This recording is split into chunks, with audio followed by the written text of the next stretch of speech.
More on all of this. Joining us, Republican Senator Ron Johnson of Wisconsin. He's joining us from Capitol Hill. He's the chairman of the Senate Homeland Security Committee, the Governmental Affairs Committee. Senator, let's talk about this operation to take out ISIS chemical weapons. What can you tell us about this? Because obviously it's very disturbing.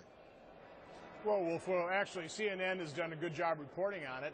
And, you know, this is good news. We're taking out chemical weapons, but it also indicates two things. First of all, we have to defeat ISIS, because when they're not defeated, they're left to actually use chemical weapons and use them, in violation of war standards, as well as it also shows how important it is to actually capture terrorists. I'm all for killing terrorists, but it's better if we can capture them and then question them, because we get information that's required, human intelligence, to defeat them. So unfortunately, President Obama wanted to close Guantanamo Bay. We haven't been capturing, we haven't been detaining, we haven't been questioning to gather that kind of intelligence. So it indicates an awful lot of things. It's good news. We're getting this intelligence that we're able to destroy some of these chemical weapons, but it certainly indicates the dangers we really face by not defeating ISIS.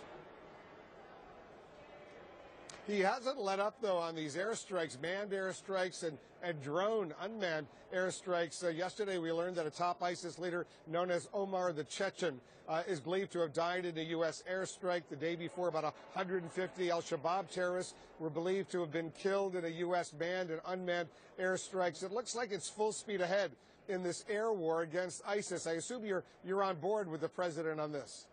Absolutely, and I support those airstrikes. We should be killing these terrorists wherever they reside, and of course the Special Operations Forces are doing the capturing and killing, and God bless them for doing that. But bottom line is, we actually have to accomplish the goal that President Obama laid out 17 or 18 months ago, which is actually defeat ISIS.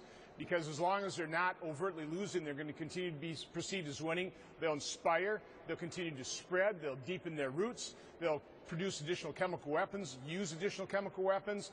We have to defeat them, and so we've got to be more committed to the accomplishing of that actual goal.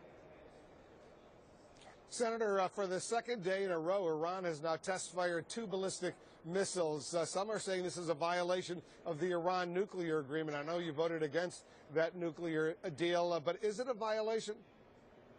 Well, it's certainly a violation of other UN resolutions to prevent them from doing this. President Obama was hoping that the Iranian nuclear agreement would modify Iran's behavior. He was right, it modified it, but it modified it to the worse. The Ayatollahs have become emboldened by our weakness. They're poking a stick in our eye.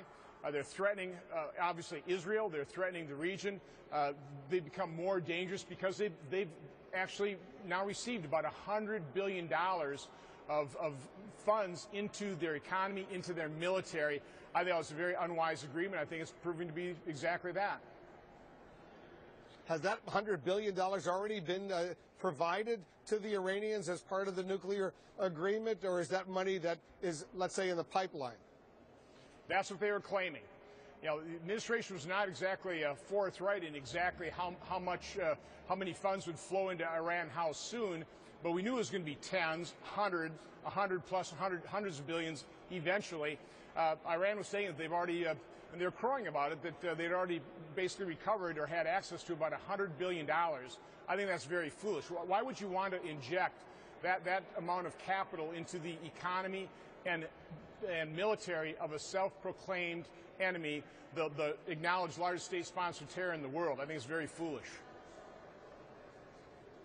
Senator, thanks very much for joining us. Obviously, a lot of critical issues. We didn't even have a chance to get to North Korea, what's going on, but we will on a later occasion. Appreciate it very much, Senator Ron Johnson of Wisconsin. Have a good day. Thank you.